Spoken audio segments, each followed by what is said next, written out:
Is my camera focusing? My camera focusing? Hello? Hello? Hello? Absolute cinema. Hi, Lounge. This is Michael. You might know me from the Pokemon Lounge Draft League streams. You might know me from the Danganronpa streams. But today I'm going to be doing something a little different for the foreseeable future.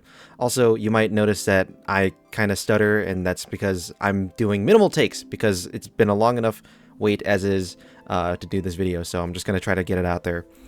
You might have seen the video posted here by Tristan, vlogging his journey going through the bingo sheet for 2026. He asked me if I could create one as well, so I did. I figured it would not only give me a better excuse to make videos for the channel, but it would also give me a reason to finally touch some games, some movies, anime, manga, whatever, and finally give them the light of day that I haven't before. So think of this as like some sort of like friendly competition for 2026 to see who can complete more of their bingo sheet before the end of the year. So I'll be following the same rules that Tristan laid out in his video. That is, no forcing a bingo. I can engage in multiple series at the same time, and I have to complete a full installment before I can consider it complete on my bingo sheet. The entry I decided on first was Final Fantasy VII Remake, a game I had a passing interest in since it was initially teased, but something I haven't decided to take the time out of my schedule to play until recently. Growing up, I played a lot of games like Mario, Sonic, Pokemon, but never did I have much interest on quote-unquote cool games. As I entered my teenage years, I played games like COD to make it feel like I was really growing hair on my balls, but it never felt like it was my game, more like a game I played with cousins/friends. So I turned to other games that I thought were cool at the time, that being Final Fantasy and Kingdom Hearts. At the time, I was only able to afford KH 1.5 remakes for my PS3, which is a different story for another time. But just this year, I finally decided to give Final Fantasy a try to see if interest in the series was misplaced or not. Now, according to the bingo rules laid out by Tristan in the previous video, I have technically completed an installment of the series, so this can't be marked off my bingo sheet. However, I will continue to play the series throughout the year, which includes the DLC and the sequel, Final Fantasy VII Remake Rebirth, simply because I'm invested in this game's story and the characters, and I want to keep playing. So everybody and their mother has heard about Final Fantasy VII, but how many people actually know about the story of Final Fantasy VII? I know I didn't, because before playing this game, I had very little experience with the actual Final Fantasy VII game. I knew about Cloud, I knew about Sephiroth, I knew about Aerith. Other than that, I was pretty in the dark. So I had very little knowledge with Final Fantasy VII as a story. I knew of it, just not the specifics. With giving this bingo sheet gave me the chance to finally experience that for myself. I'll briefly summarize the beginning of Final Fantasy VII's plot for some people who might not be aware, but this story is pretty iconic, so I won't go too in depth. Still, it doesn't hurt to have a little bit of context going into the story, or going into this video here. The story of Final Fantasy VII begins in Midgar, a huge city divided up into two distinct sections. On the surface, people live peaceful, modern lives reminiscent of our own society, with electricity, running water, cards, roads, and factories. These people live blissfully unaware of the people down below them, called the slums, where all the pollution from the people above them is dumped. Midgar is also divided into 9 separate sectors, 8 outer sectors, and 1 central sector that is considered to be the core of Midgar. Essentially, Midgar is one big pizza, where the people living above are the toppings, and the people below are considered the crust. Shinra, a power company residing topside, found a way to harness an energy source called Mako to fuel the entirety of Midgar. Mako is extracted from deep within the earth, and since the people of Midgar have used Mako for so long, the earth itself is starting to die, causing plant life to wither and the area around Midgar to become a barren wasteland. The people of the surface remain ignorant to the consequences of Shinra's doings, but that's when a group of people below the surface start to revolt against Shinra, calling themselves Avalanche. A specific group of Avalanche from Sector 7 were deemed too radical, and were essentially excommunicated from the main group. Their ideas involved bombing multiple Mako reactors, basically enacting eco-terrorism that would cause Shinra's main way of extracting Mako to slow down exponentially. Barrett, the leader of Sector 7's Avalanche, hired a mercenary to help with the mission, that being an ex-soldier of Shinra's named Cloud Strife, and the rest is history. As the story progresses, it becomes increasingly clear that FF7's narrative is much more focused on its characters than the overarching plot. You have the setup that hooks people in, but it's the development of its characters that keeps you invested. Each character has their own personal struggles and hang-ups you want to see them overcome, and it's satisfying to see them triumph. I won't go through every character, because I want you all to experience this game for yourself, but I'll highlight Cloud as an example. From the very first chapter, you can see that Cloud is distant from everyone else in the group. He's blunt and avoidant. But you know what I think? Not interested. It seems he only cares about the money. I'm just here for the paycheck. Even when he's interacting with Tifa, a childhood friend of his, he keeps the conversation short and straight to the point. But at the same time, he's shown to do good things as well, such as saving Jessie from the escape or helping the people of Sector 7 slums with various random tasks. By interacting with Tifa, Barrett, Jessie, Biggs, and Wedge, Cloud slowly starts to open up to his new comrades.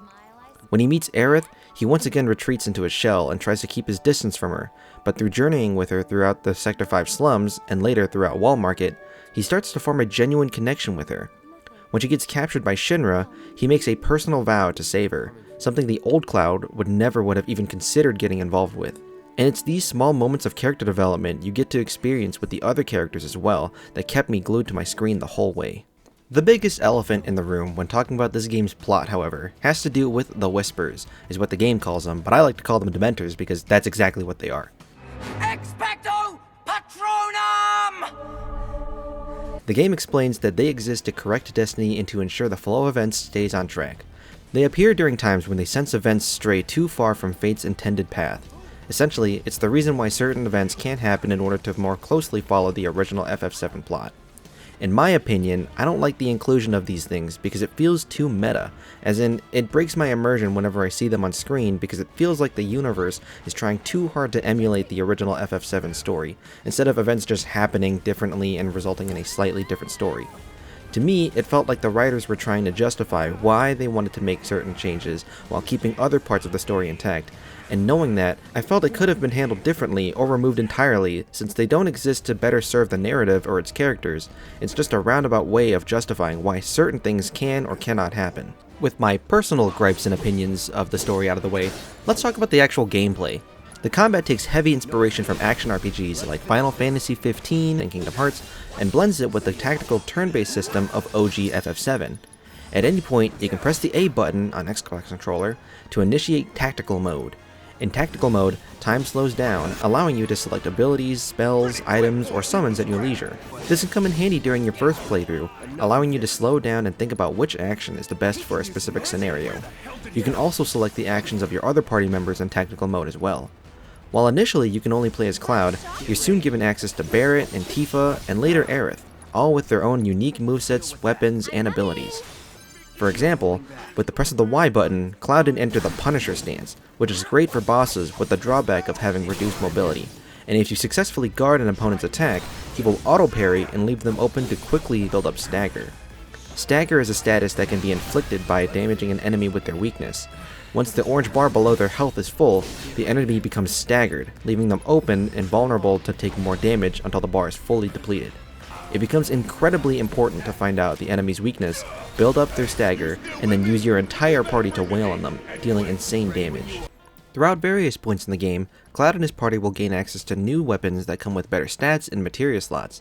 To my delight, you could upgrade all your weapons as you play the game using SP that you gain by leveling up, meaning Cloud's first weapon, the Buster Sword, would remain relevant even throughout the late game despite getting newer weapons.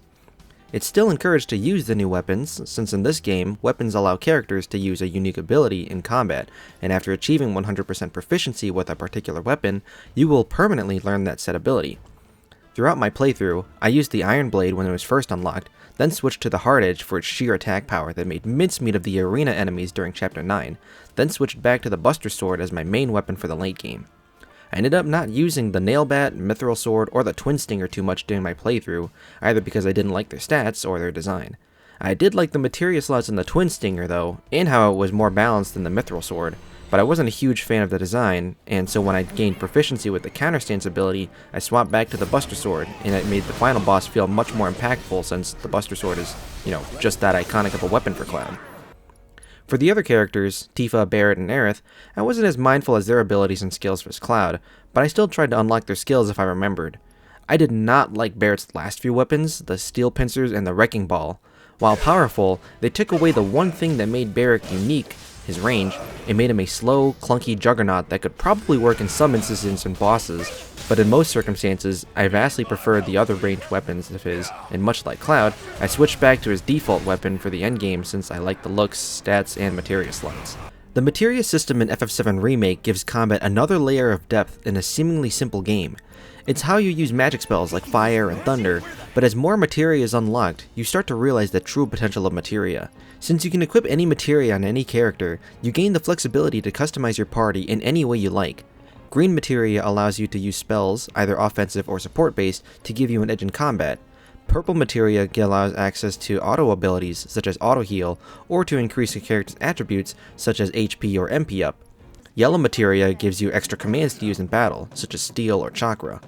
Blue materia can be linked to other materia to enhance their effects, such as the magnify materia, increasing the range of a spell's affected targets, the elemental materia, which adds the type of materia to a character's basic attacks, or the synergy materia, that'll have a party member automatically use the materia that it is linked with whenever another party member uses an action for free, so long as they are not controlled by the player when they do. Finally, the red materia allows a character to summon whatever entity is within said materia, but only when a separate summon gauge is filled and the character has the necessary ATB. Taking full advantage of the materia system will remain crucial throughout the game to exploit weaknesses and allow you to better navigate the harder bosses. If you end up dying to a particular boss, take the time to change your allotted materia to better suit the fight, then try again. The more battles you win with the materia equipped, the stronger they become, so you're encouraged to equip as much as possible to get the most out of your materia. Hilariously enough, it wasn't until the very end of the game, around 29 hours in, when I realized I could press left and right on my spells to use the upgraded versions of them. I had just thought that the higher damage meant I was using the higher tiered spells, but it turns out I was just a huge dunce.